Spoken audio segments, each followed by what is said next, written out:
Selamat pagi Bapak-Bapak, Ibu, Mbaknya satu ya. Selamat pagi Mas Rangga. Pak. Kita ketemu lagi di kelas ekoliterasi untuk topik yang ketiga ya, tema keempat. Ini temanya ekonomi, ekologi, dan keberlanjutan. Kali ini topik kita adalah ekofilosofi dalam krisis antroposen. Filosofis banget judulnya. Menarik sekali sebetulnya, hal yang sangat fundamental dan mendasar yang kita perlu pahami tentang apa toh sebetulnya yang jadi akar-akar masalah sehingga kita punya masalah-masalah ekologi yang kayak gini gitu ya. Sekarang tuh akar filosofinya itu berawalnya dari mana, itu siapa, kapan, dan sebagainya. Kali ini kita akan coba diskusikan dan akan coba dijelaskan dan diungkap oleh Mas Rangga dari Fakultas Filsafat UGM. Ya, seperti biasa kita punya waktu untuk paparan dan diskusi kira-kira 45 sampai 60 menit Mas Rangga untuk paparan gitu ya. Nanti bisa waktu untuk diskusi bisa sampai jam 12 atau kadang lebih kalau memang rame gitu ya. Yang tanya dan diskusinya itu hidup banyak, itu bisa lebih dari itu waktunya. Saya persilakan, monggo Mas Rangga mulai paparannya. Matur nuwun Pak Agus dan matur nuwun Prof Chandra atas undangannya, terutama seharusnya ini 2 minggu lalu ya Prof. Iya. Tapi karena 1-2 halangan jadi saya tidak bisa sehingga harus digantikan pada hari ini. Dan kebetulan singkat cerita saya diberikan tema yang cukup berat sebetulnya sama Prof ini. Temanya ekofilsafat, ekofilosofi dan lain sebagainya. Jadi latar belakang saya mengajar di Fakultas Filsafat sebenarnya baru Prof. Baru tahun lalu, jadi ini jalan di tahun kedua dan riset saya itu sebetulnya di filsafat ilmu dan filsafat geologi sebetulnya atau antroposen. Dan saya mencoba untuk mengkaitkan tor yang kemarin Prof berikan terkait bagaimana kemudian perkembangan antara filsafat dan ekologi hari ini dan mengapa kemudian krisis itu bisa terjadi dan apa yang menyebabkan itu.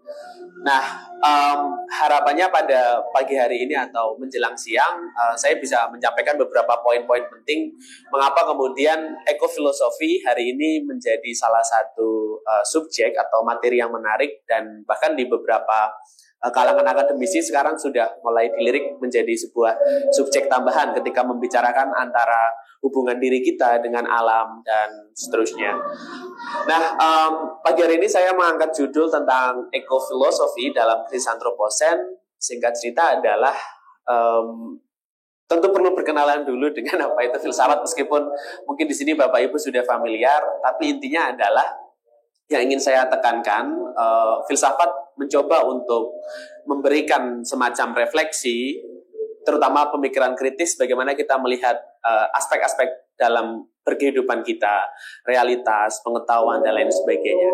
Dan sebetulnya ketika kita berfilsafat, kita tidak pernah memiliki jawaban yang definitif atau final, karena jawaban-jawaban itu sebetulnya sudah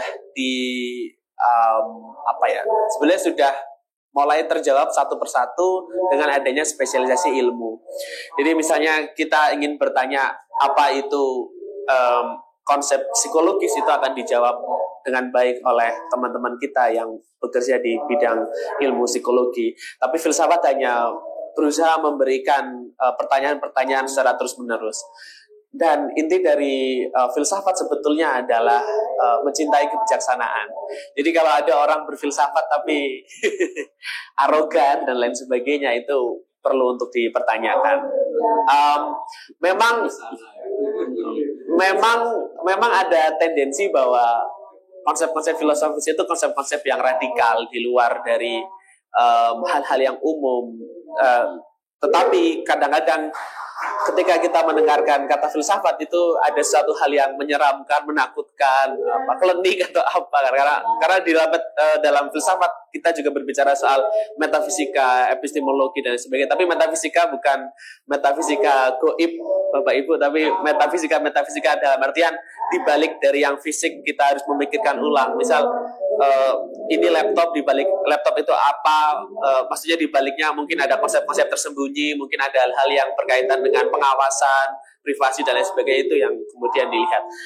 Dan konsep yang menarik adalah ditawarkan oleh Prof. Chandra sebetulnya adalah bagaimana kemudian ekofilosofi itu bisa kita terjemahkan dan coba kita bawa dalam suatu diskusi yang lebih luas. Sebetulnya ini adalah tantangan yang cukup menantang sebetulnya bagi saya, karena berusaha untuk menyederhanakan gagasan tentang ekofilosofi. Gagasan tentang ekofilosofi itu sebenarnya sangat-sangat luas, tapi saya mencoba untuk merangkum secara singkat. Ekofilosofi adalah kombinasi antara ekologi dan filsafat. Jadi kalau di luar, tradisi-tradisi ilmiah di luar kan sudah biasa aja, Prof. Saling berdialog, saling berkomunikasi dari satu ilmu dengan ilmu lainnya, seperti itu.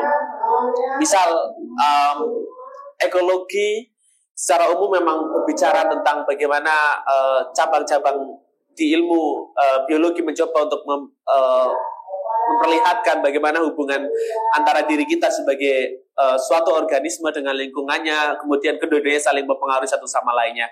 Nah, kemudian dalam filsafat, ekologi ternyata menjadi satu hal yang seringkali diperbincangkan hari-hari ini, dan pendekatannya mereka sebut sebagai ekologi baru. Mengapa demikian? Karena tradisi dalam ekologi, dalam kaitannya ilmu biologi itu selalu mengandaikan manusia sebagai pusat dari segala-galanya. Manusia berfungsi untuk menilai segala-galanya. Tapi kemudian dalam ekologi baru kita menemukan hal yang menarik, bahwa ketika kita berbicara ekologi tidak selalu melulu berbicara soal keseimbangan ekosistem, konservasi dan hal yang lainnya. Ya, seperti konsep-konsep filsafat lainnya, mereka selalu men-challenge konsep-konsep tradisi sebelumnya. Ketika kita berbicara soal ekologi, terutama di sekolah-sekolah, yang seringkali diajarkan adalah bagaimana kita membangun keseimbangan antara diri kita dan alam dan seterusnya. Tapi kemudian dalam ekofilosofi ada hal-hal yang menarik. Misal, bagaimana kalau kita balik, kita tidak membayangkan hal-hal yang equilibrium, tapi yang disequilibrium, krisis dan lain sebagainya, ketidakpastian, hal-hal yang ganjil dan lain sebagainya, kemudian itu dibicarakan dalam keseharian. Nah, perluasan dari ekologi ternyata tidak sekedar ekologi hubungannya dengan lingkungan alam, tapi hari ini sudah banyak sekali ilmu-ilmu atau subjek-subjek baru yang menarik, dan mungkin Bapak Ibu bisa cari di Google Scholar, misalnya ecology of mind, ecology of information, ecology of politics dan lain sebagainya. Jadi hal-hal yang secara lebih spesifik itu kemudian diteliti dan menjadi suatu tantangan yang menarik. Bahkan ada meta-ekologi, ecology of ecology. Jadi ekologi dari ekologi. Ya, itu asas cara berpikir filsafat. Nah, tapi secara teoritis sebetulnya ada dua pembagian menarik, di mana Nash dan Guattari mencoba untuk membayangkan bahwa jangan-jangan pandangan kita tentang ekologi selama ini itu masih ada tendensi tentang antroposentrisme kita. Antroposentrisme artinya adalah antropos, manusia, sentris adalah pusat. Jadi manusia dengan egonya itu selalu menjadi pusat ukuran atas segala-galanya.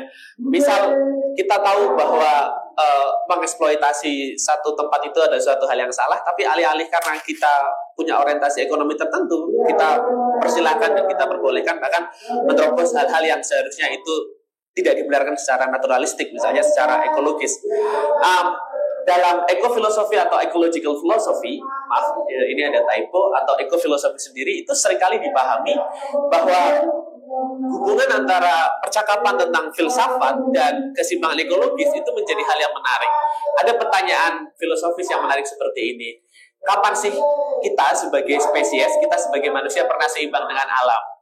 Tapi kenapa kemudian cerita-cerita di masa lalu selalu menggambarkan, oh, nenek moyang kita dulu pernah seimbang. Pertanyaannya, nenek moyang yang mana? Karena kalau kita belajar diri kita sebagai manusia, kita sejak dulu berusaha untuk mencari jalan alternatif, kita melakukan misalnya perubahan dari revolusi agriculture sampai industri sampai hari ini, itu semua tandanya manusia selalu berhadapan dengan alam. Tapi pertanyaannya kemudian adalah kapan dan di mana letaknya kita pernah seimbang dengan alam. Ide-ide romantik itu yang sebetulnya mendorong kita untuk kita belajar bersama untuk memahami alam, kita berusaha untuk mencari solusi antara kepentingan ekonomi, kepentingan politik, kepentingan sosial, moral, agama, dan lain sebagainya. Jadi itu menjadi perdebatan yang menarik sampai hari ini. Nah, dalam percakapan ekosofi atau ekofilosofi itu sebetulnya ada dua, Bapak Ibu. Pertama adalah deep ecology, dan yang kedua adalah shallow ecology. Deep ecology itu berbicara tentang ekologi dalam, dan yang satunya adalah ekologi dangkal. Dangkal di sini maksudnya adalah ketika kita membicarakan tentang alam, kita selalu memberikan asumsi-asumsi antroposentris kita atau asumsi human-centric kita terhadap apa yang kita pahami, apa yang kita alami, dan seterusnya. Nah, ekologi dalam bentuk deep ecology atau ekologi dalam, dia lebih menekankan ekosentris. Jadi kita harus melihat relasi kita dengan alam adalah relasi yang holistik, bukan relasi yang terpisah-pisah. Oh, ini manusia, ini hewan, ini tanaman, dan seterusnya. Tapi satu relasi yang saling memiliki hubungan satu sama lain dan saling mempengaruhi satu sama lain. Kenapa kemudian hubungan atau fondasi ini bisa luntur? Salah satu penyebabnya adalah karena adanya modernisasi. Modernisasi itu merupakan puncak. Jadi kalau dalam percakapan filsafat, kita sebagai manusia punya era dan bentuk atau corak pemikiran yang berkembang. Sebelumnya di abad ke-8 ada tendensi bahwa hubungan kita dengan yang ilahiyah atau Tuhan adalah suatu hal yang penting. Kemudian muncul era yang disebut atau zaman yang disebut sebagai zaman modern sampai pencerahan, di mana sekularilisasi itu muncul. Sekularilisasi adalah bentuk sekular, proses kita meniadakan dengan hal-hal yang adikodrati Tuhan dan lain sebagainya. Dan di situ muncul pandangan antara diri kita dan yang bukan diri kita itu suatu hal yang terpisah. Misalnya alam dan manusia sesuatu hal yang terpisah, karena keterpisahan itu kita bebas untuk mengeksploitasinya. Dan dualisme dalam karakter itu tercermin dalam bentuk modernisasi. Dan bahkan kemudian diperkuat dengan adanya kolonisasi, imperialisme, kapitalisme, dan lain sebagainya yang hari ini kita bisa lihat dampaknya. Dan kemudian yang kedua adalah Felix Guattari menekankan adanya bentuk-bentuk baru ekologi yang mana ternyata saling berhubungan satu sama lain. Ekologi tidak hanya sekedar lingkungan yang terpisah dari diri kita, dari sosial, tapi juga ternyata saling berkaitan satu sama lainnya. Nah, Guattari menulis dalam bukunya yang disebut atau yang dijelaskan dengan judul Three Ecologies. Pertama adalah bagaimana hubungan antara ekologi dan lingkungan, ekologi dan sosial, dan ekologi dengan mental atau akal budi, mind di situ. Dan ketiga-tiganya ternyata saling berhubungan satu sama lain. Tapi selama ini ketika kita mempelajari ekologi itu selalu terpisah, seolah-olah yang kita pelajari adalah ada di sana, tidak pernah melekat pada diri kita.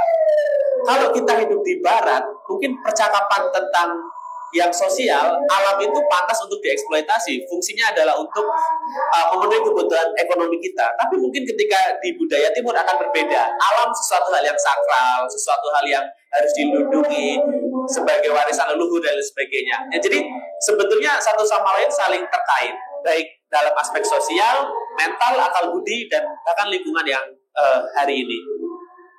Nah, ini bagian yang umum, Bapak Ibu, sebetulnya. Yang di sebelah kanan itu, sebelah kanan saya, itu adalah egosentris atau antroposentris. Dan sebetulnya gambar ini punya makna tersendiri. Kenapa kemudian laki-laki yang di atas? Karena ada tendensi patriarkal dan lain sebagainya yang mana itu sebetulnya menjadi kritik hari ini.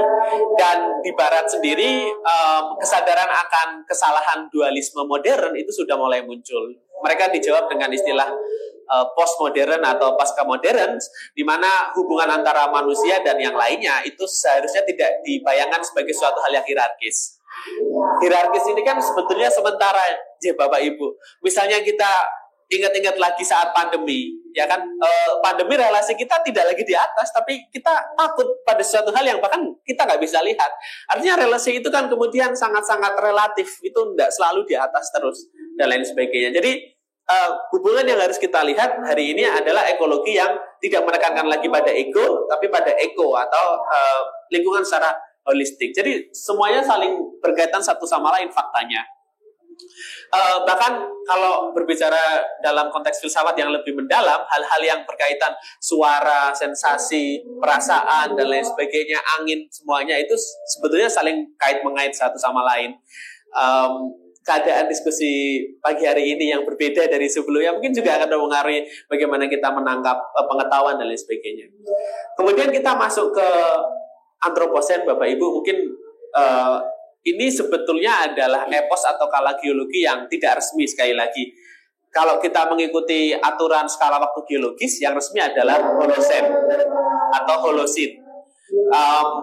Tapi yang menarik adalah kenapa kemudian ide Anthropocene atau Anthropocene ini muncul di awal abad ke-21, karena Paul Crutzen ketika di satu sidang, satu pertemuan ilmiah, ketika saat itu orang-orang membicarakan tentang kita itu ada di posisi apa sih hari ini, Holocene kah? Pleistocene akhir sudah lewat, zaman es, glasial akhir sudah lewat, sekarang kita masuk ke masa baru, masa Holocene. Tapi tiba-tiba di satu sidang itu atau rapat, Crutzen angkat tangan dan oke, hari ini kita tidak lagi di epos atau kala Holocene, kita sekarang sudah di era Anthropocene.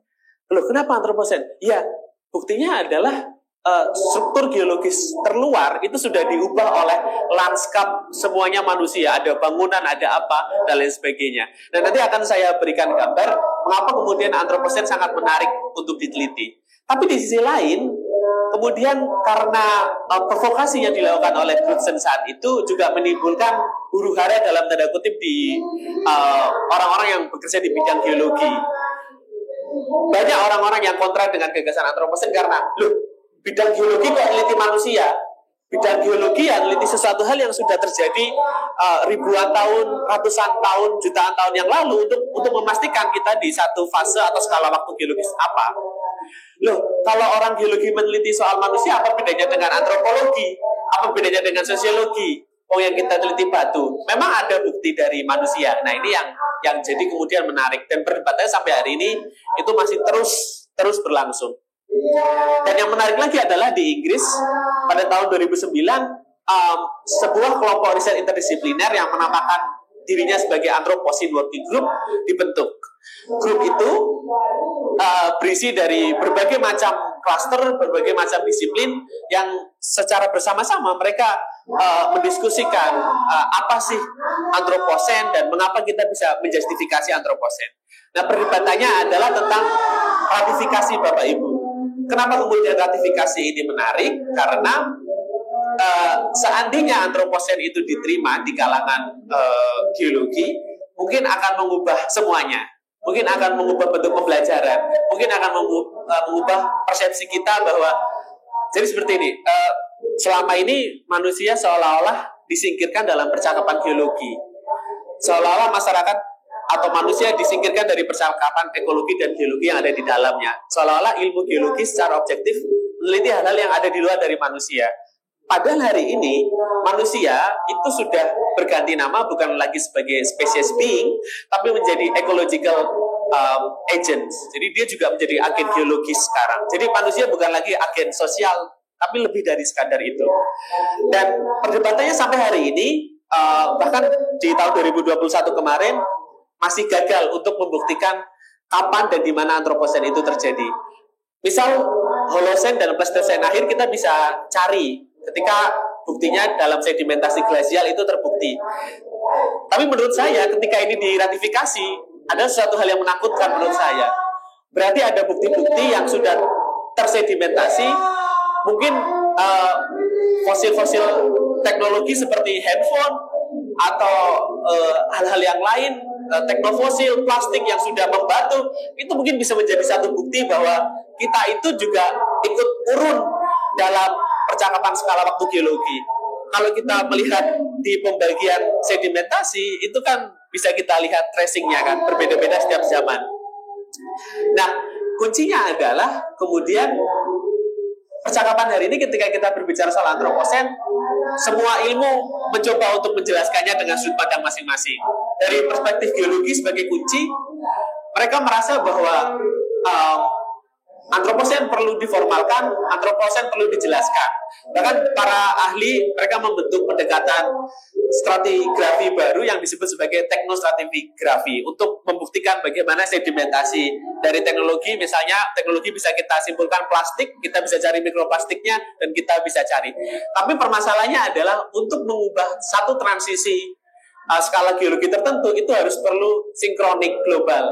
Jadi tidak bisa diakronik. Nah, bukti-bukti antroposen sampai sejauh ini masih diakronik atau masih berdasarkan pembagian waktu tertentu. Misalnya, kita bisa melihat banyak sekali sedimentasi plastik yang ada di Eropa. Mungkin di Baduy masih jarang, atau mungkin di Indonesia masih kurang. Jadi sebetulnya ketika ini diratifikasi, saya punya ketakutan tersendiri bahwa kita sudah di fase yang betul-betul berbeda sepenuhnya.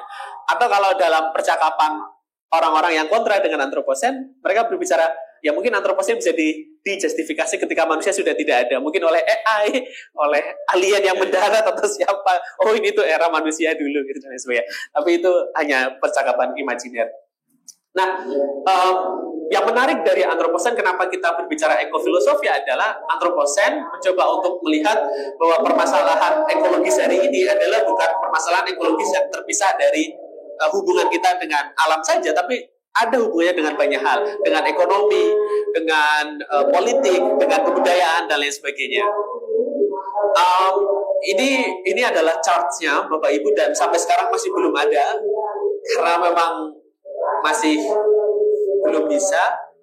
Dan ini sebetulnya adalah spekulasi. Seandainya kemudian epos antroposen itu diterima, mungkin akan diposisikan setelah masa Holosen berakhir. Tapi sampai hari ini yang diratifikasi justru di India, di daerah sana, Meghalaya.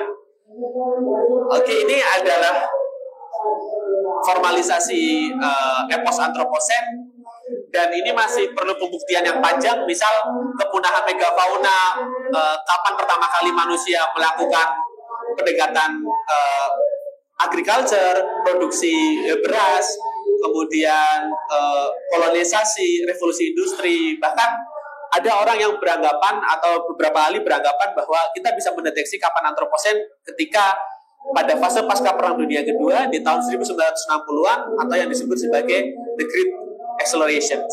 Ketika kita bisa mendeteksi satu unsur yang sangat berbeda dan tidak pernah ditemui di alam tanpa adanya manusia. Dan ketika adanya manusia, itu dimungkinkan apa? Yaitu adalah bukti-bukti nuklir yang itu sangat-sangat berbeda, dan itu membutuhkan create by human kan, seperti itu. Dan itu tapi masih dipertanyakan karena ratifikasinya masih diakronik dan masih spesifik. Ya, tapi menakutkan juga, masa harus semua tempat di nuklir kan untuk membuktikan ratifikasi ini. Jadi itu yang menjadi perdebatan antara orang-orang yang saklek dalam geologi formal dan spekulasi. Jadi ada dua misal pembeda. Sebetulnya ini bukan sampah yang betulan, ini adalah salah satu instalasi seni yang digambarkan, sebuah instalasi seni. Seandainya antroposen itu bisa dibuktikan, mungkin akan ada sedimen baru yang seperti ini. Ini adalah status kita hari ini dalam dalam ambang batas keplanetan atau planetary boundaries. Yang warna merah itu sudah yang warna merah itu sudah cukup memprihatinkan. Warna hijau kita masih bisa lah. Jadi ini adalah salah satu penelitian yang ada di Stockholm. Mereka meneliti soal bahwa manusia setidaknya punya 9 bentuk ambang batas. Dan ketika ambang batas itu sudah tidak bisa align atau match dengan kehidupan kita, mungkin akan berbahaya tidak hanya secara ekologis, tapi secara sosial, politik, dan seterusnya. Nah, yang sudah cukup memprihatinkan itu adalah yang warna merah, Bapak Ibu. Misal nitrogen, fosfor, atau novel entities di sini adalah plastik dan lain sebagainya yang dulu itu tidak pernah terpikirkan. Kita menciptakan plastik dulu kan fungsinya untuk mengurangi kertas. Tapi sekarang malah diproduksi secara massal. Karena dulu kertas kan sangat benar-benar menghabiskan banyak pohon dan lain sebagainya. Kemudian membuat plastik agar lebih awet, tapi malah justru sekarang berkebalikan. Fungsi plastik kemudian beralih fungsi menjadi hal yang ya tidak pernah terpikirkan. Itu disebut sebagai novel entities. Dan yang terakhir adalah genetic diversity yang mulai punah. Jadi banyak spesies-spesies yang mulai punah dan hilang mungkin karena adanya homogenisasi, domestifikasi. Jadi dalam percakapan Antroposen juga ada yang memiliki spekulasi. Jangan-jangan di masa Antroposen fosil yang paling banyak ditemukan adalah fosil ayam. Ya kan, domestifikasi ayam banyak. Maksudnya mungkin kan sangat-sangat mungkin entah berapa ribu atau berapa ratus tahun ke depan mungkin ketika ada satu sedimentasi itu fosil-fosil ayam gitu kan. Karena ayam kan salah satu hewan yang didomestifikasi secara homogen. Jadi diversity itu mulai mengurang sekarang. Orang makan ayam dan sebagainya. Kemudian selanjutnya adalah dalam percakapan ekofilosofi, Antroposen itu menjadi satu tantangan dan bagi orang-orang yang belajar betul tentang ekofilosofi, dia memiliki dua semacam kecenderungan ketakutan tersendiri bahwa ketika Antroposen diratifikasi berarti ada satu pandangan bahwa bumi sudah sepenuhnya berbeda. Mungkin yang alamiah itu sudah sangat sulit dicapai hari ini saja ketika kita berbicara soal turisme. Kita harus merogoh kocek dalam untuk menikmati bagaimana udara yang segar dan lain sebagainya. Padahal itu harusnya menjadi sebuah public goods. Udara yang segar itu adalah public goods. Air dan lain sebagainya itu seharusnya menjadi hal yang murah, cheap. Tapi sekarang justru orang harus merogoh kocek besar untuk itu. Atau di sisi lain, bagi orang yang merasa bahwa Antroposen itu harus dirayakan, ya bagi orang-orang yang mereka bekerja di bidang saintek, beberapa di antaranya justru cukup optimis bahwa Antroposen ini sebetulnya sebagai lompatan bahwa kita harus lebih sustain, kita harus lebih mencari alternatif bagaimana teknologi yang dulunya merusak alam itu seharusnya bisa memulihkan dengan banyak pendekatan mimikri, kemudian mereka mencoba untuk mengambil inspirasi atau bio-inspired, mereka mencoba mengimplementasikan hal-hal yang ada dalam siklus alam untuk keberlanjutan teknologi misalnya. Selanjutnya adalah geofilosofi. Mengapa saya memberikan istilah geofilosofi? Karena pembahasan ekofilosofi selama ini hanya berhenti pada hubungan kita dengan lingkungan, tapi di bawah ini tanah atau land itu sekarang matters. Matters itu apa ya? Penting. Banyaknya manusia sudah 8 miliar, 9 miliar, nanti land itu menjadi suatu hal yang penting. Apalagi land yang punya resource. Jadi land atau geos itu hari ini betul-betul sangat memprihatinkan dan menjadi percakapan yang sangat penting. Mengapa kemudian konflik agraria banyak? Tapi saya nggak akan ke arah sana, takut provok. Karena lahan itu penting, tanah itu penting, dan tanah itu bahkan dalam percakapan geofilosofi itu bisa menghadirkan geotrauma.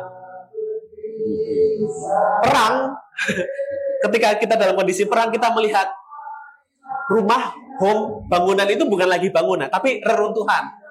Reruntuhan itu bagi mereka itu rumah. Dan itu sangat traumatik sekali. Dan istilah geotrauma itu kemudian dimunculkan hari ini. Tapi dalam percakapan psikologi dan sosiologi, hal-hal itu mungkin disingkirkan. Tapi ini kemudian yang menjadi menarik, kenapa kemudian geofilosofi bisa menjadi percakapan yang sangat menarik. Nah, dalam pandangan filsafat, geofilosofi itu sebetulnya adalah cara kita memikirkan sesuatu hal yang ada di luar dari diri kita, bahwa Earth, bumi, itu juga bisa dipikirkan. Dia bukan objek yang pasif, dia bukan objek yang kemudian ya begitu saja adanya. Lanskap itu sangat mempengaruhi diri kita, bagaimana kita berpikir, bagaimana kita bisa merasa nyaman, aman. Kita hari ini tidak pernah merasa bahwa krisis iklim itu betul ada, ya karena kita hidup di satu lingkungan yang relatif nyaman. Tapi kalau kita hidup di pinggir pesisir atau coastal, krisis iklim itu betul-betul nyata. Karena kenaikan air muka laut itu betul-betul nyata dan bisa kita lihat di Jakarta Utara, di daerah Semarang Utara itu betul-betul orang merasakan dan setiap harinya mereka harus hidup dengan krisis tersebut dan mereka paham betul land itu menjadi suatu hal yang matter dan penting seperti itu. Dan geofilosofi kemudian berusaha untuk menarik dua percakapan yang menarik, Bapak Ibu. Yang pertama adalah dunia atau world, dan yang kedua adalah bumi atau earth. World, dunia, itu sifatnya lebih subjektif, lebih bergantung dengan diri kita. Tapi bumi itu lebih objektif dan naturally di luar dari diri kita. Tapi ternyata selama kita membicarakan soal bumi, geologi, dan lain sebagainya, kadang-kadang ada aspek-aspek subjektivitas kita yang dimasukkan. Dan kita nggak pernah melihat itu secara objektif, bahwa kedua-duanya itu harus dibedakan satu sama lainnya. Misal, faktanya kita tidak mungkin atau dapat berpikir seperti orang Badui atau Amazon, tapi yang bisa kita lakukan hanya berpikir dengannya.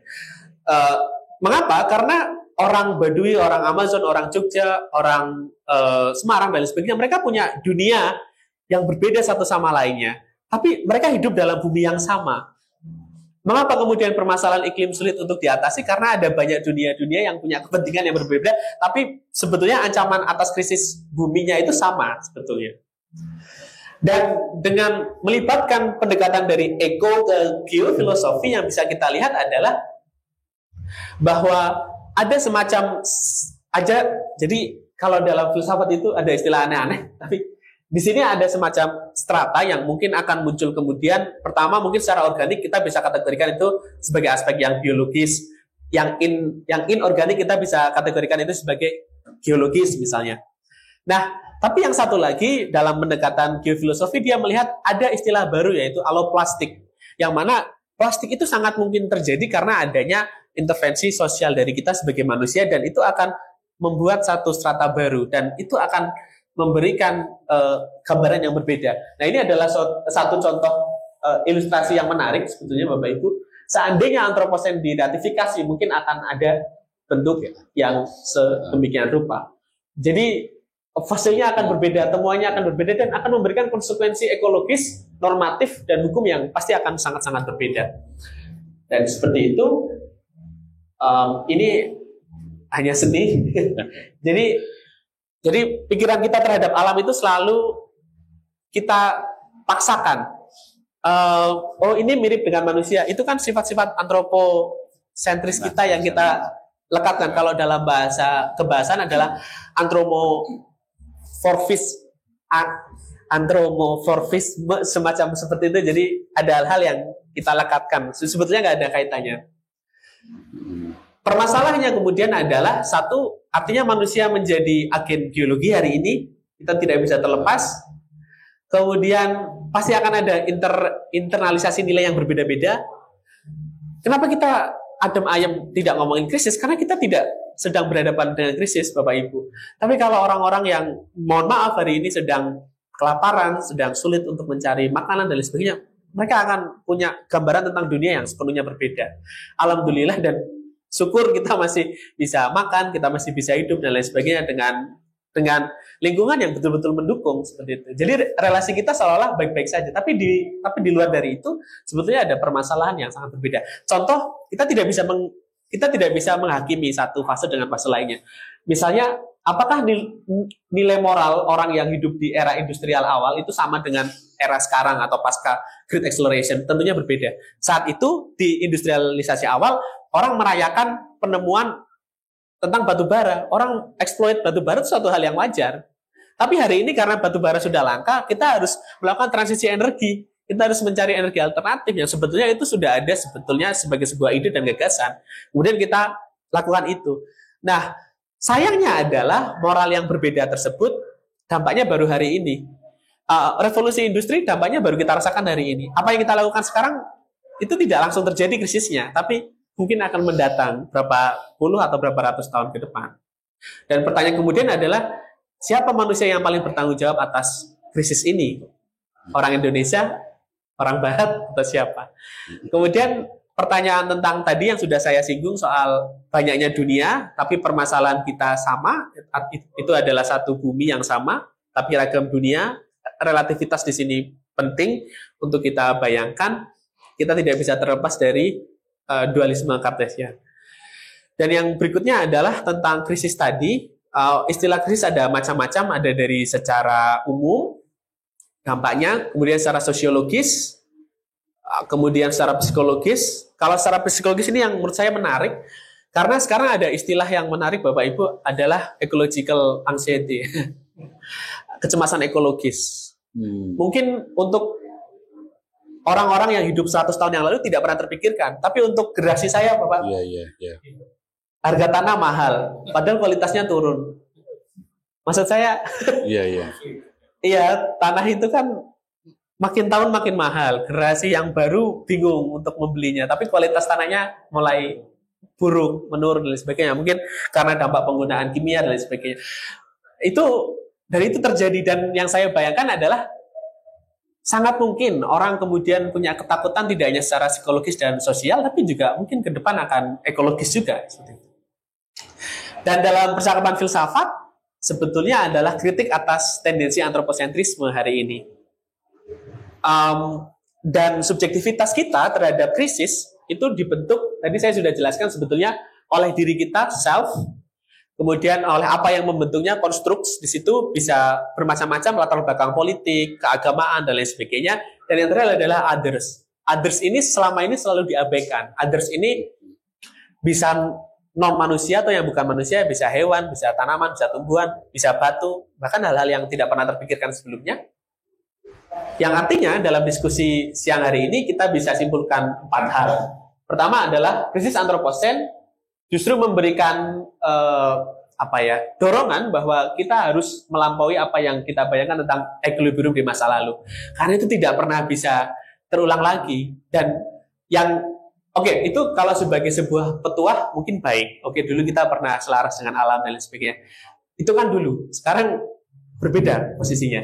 Kemudian yang selanjutnya adalah kita juga perlu untuk mengkritisi glorifikasi-glorifikasi yang selama ini selalu dibayangkan. Misal ya, ini saya nggak ada tendensi apapun, misal glorifikasi tentang Indonesia Emas 2045. Kalau kita hanya terjebak pada kata emas 2045, tapi menjadi suatu hal yang kosong, itu hanya glorifikasi.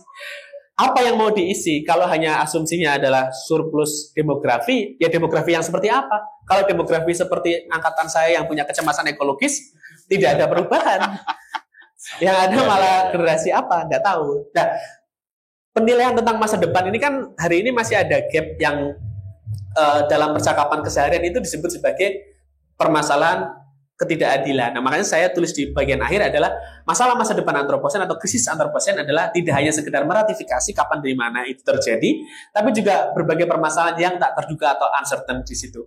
Terutama isu ketidakadilan lintas generasi menyoal distribusi keadilan ekologis di masa depan. Karena ini sangat penting sekali, Bapak Ibu. Mungkin hari ini tidak terasa, tapi saya membayangkan ketika energi itu penting, tanah itu penting, mungkin akan terjadi kolonialisme baru.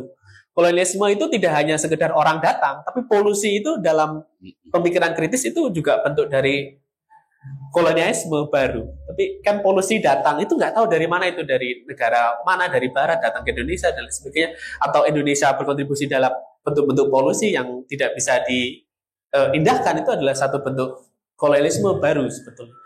Mungkin pemikiran ini aneh, tapi ketika kita coba pikirkan secara matang, krisis itu adalah hal yang sehari-hari kita hadapi. Jadi bayangan tentang well-being yang stabil dalam ekofilosofi itu akan di-challenge. Dan yang terakhir adalah kehidupan kita itu tidak hanya sekedar biological, sociological, tapi juga geological. Dan mungkin itu tadi quote atau apapun saya baru bikin tadi. Kita adalah krisis itu sendiri, Bapak Ibu. Kita selalu hidup dan menghidupi krisis. Tapi mungkin beda-beda. Kalau kita tinggal di coastal, di pinggiran laut, akan kerasa betul.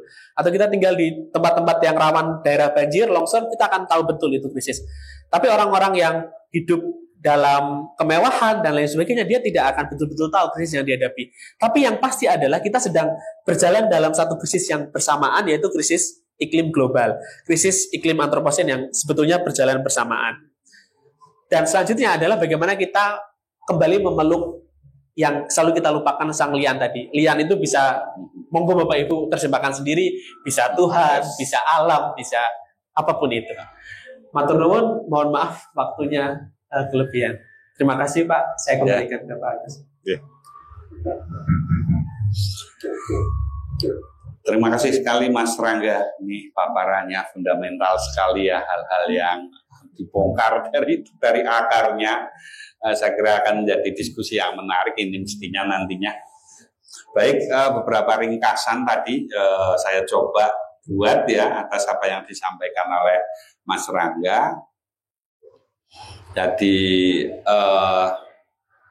kalau tadi dijelaskan di awal paparan, termasuk awal-awal paparan itu, Mas Rangga menjelaskan tentang adanya cara pandang yang shifting gitu ya, yang awalnya antroposentris yang kita memandang sebagai manusia adalah sebagai makhluk yang superior, bukan manusia tapi laki-laki gitu ya, sebagai makhluk yang superior, karena perempuan ternyata hierarkinya di bawahnya itu setara dengan ikan paus kalau lihat gambarnya tadi.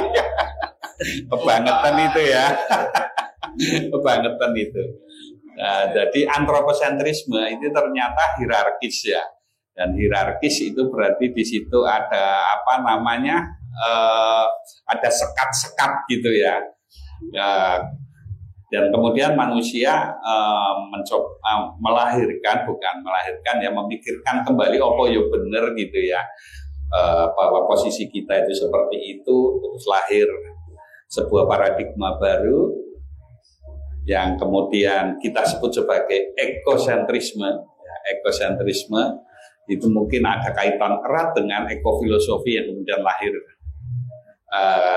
pemikiran-pemikiran yang lahir kemudian. Ekosentrisme yang kalau lihat gambarnya tadi menarik sekali bahwa basisnya itu kesetaraan gitu. Karena manusia ya hanya bagian dari yang lain banyak itu. Yang tadinya antroposentrisme, manusia di puncak, lainnya di bawahnya gitu ya. Jadi itu exploited by man gitu. Ya. Kemudian menjadi suatu bentuk kesetaraan bahwa kita ya sama-sama dengan makhluk yang lain, sama-sama punya peran, sama-sama punya apa namanya, sama-sama punya peran di situ, tapi juga sama-sama menimbulkan masalah juga ternyata. Tuh. Menarik sekali pergeseran itu ya, ya kemudian melahirkan ekofilosofi yang kemudian macam-macam tadi. Apa namanya dampaknya, tapi kesadaran yang muncul dari antropo ke ekosentrisme itu adalah yang tadi dijelaskan oleh Mas Rangga. Yang menarik adalah kita kemudian mendefinisikan diri kita sendiri berada pada zaman yang kita buat namanya sendiri, yaitu antroposen gitu. Karena kalau orang-orang geologis atau saya memang menyebutnya ini kita di zaman Holosen sekarang, iya, gitu ya, era Holosen. Tapi di era Holosen manusia membuat lapisan baru namanya antroposen karena dengan berbagai macam bukti yang ada, yang dikumpulkan bukti yang ada, itu wajah geologi bumi dibentuk juga oleh manusia.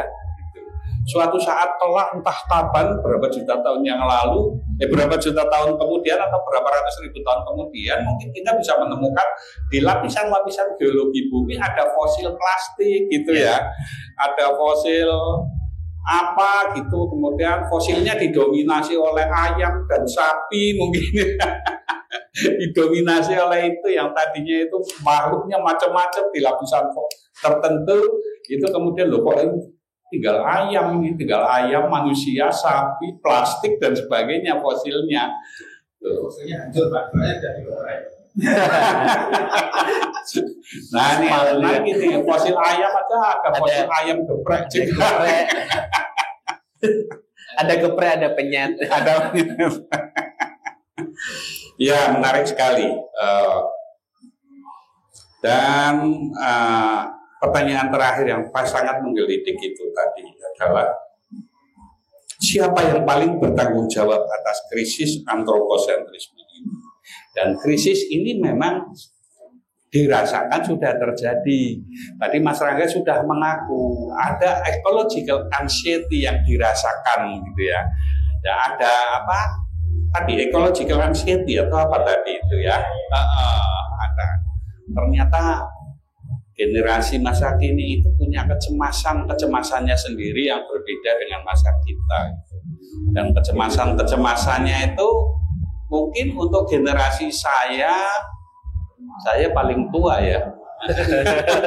Ya Pak Sugi, kemudian Pak Daryanto tidak kita pahami kalau tidak dijelaskan tadi. Generasi sekarang itu punya kecemasan yang kita tidak terpikirkan ternyata. Kita tidak mikir, oh iya ya, anak-anak sekarang bingung untuk nyari tanah, sekedar untuk bisa tinggal dengan nyaman, tanah yang bagus, sehat, udara yang sehat, yang bersih, air yang bersih, itu yang tadinya itu sesuatu hal yang sangat-sangat biasa di zaman saya, itu sekarang itu menjadi komoditas yang kita harus mengeluarkan biaya, mengeluarkan uang untuk mendapatkan itu. Dan itu memang saya sekarang bisa membayangkan, oh iya kalau saya kayak gitu saya juga mungkin ikut cemas itu. Untuk saya sudah terlanjur tua gitu ya. Sisa usia saya mungkin tidak akan sepanjang kalian yang muda-muda itu. Oke. Ya itu yang tadi coba saya ringkas sedikit, mungkin tidak pas betul ya, karena saya menangkapnya capek-capek semua dari banyak hal yang disampaikan. Dan satu hal lagi, terakhir itu saya cuplik dari slide-nya Mas Rangga terakhir. Kita adalah krisis itu sendiri. Saya serak banget ini. Kita adalah krisis itu sendiri. Ya, kita hidup dalam krisis, kita menghidupi krisis itu. Kita menghidupi krisis itu, dan selanjutnya ialah membelum kembali kelupaan atas sang liar tadi. Jadi kalau kalimat yang terakhir saya jadi ingat gambarnya ekosentrisme tadi. Biasanya di ujung sendiri lihatnya ke atas gitu, lihat ke bawah kalau perlu untuk dikonsumsi gitu, atau dimangsa. Kita harus melihat sekeliling kita, melihat kembali posisi kita yang sebenarnya itu seperti apa. Jadi itu saja. Terima kasih sekali berbaginya Mas Rangga. Nanti ada, jangan kapok Mas Rangga. Siap ya. Saya senang. Karena seperti tadi Mas Rangga ceritakan juga, bahwa kita hidup itu sekarang itu serba instan, serba cepat, serba dikejar-kejar gitu. Harapan kita di sekolah literasi ini menjadi oase, Pak. Ya. Kita di sekolah literasi itu jadi oase, kita awalnya dewe rumah sani tadi menungso meh gitu ya. Kita merasa menjadi manusia lagi, bukan sekedar komoditas, bukan sekedar objek atau aset atau apapun, tapi kita belajar bersama-sama, berefleksi, sharing, mudah-mudahan pelan-pelan kita bisa berkontribusi memberikan dampak yang baik untuk semuanya. Gitu. Jadi dengan demikian secara resmi, formal, kita akhiri kelas kita hari Sabtu ini. Kita berikan apresiasi untuk Mas Rangga. Sekali sampai ketemu di kelas ekoliterasi berikutnya. Jadi matur nuwun semuanya. Terima kasih.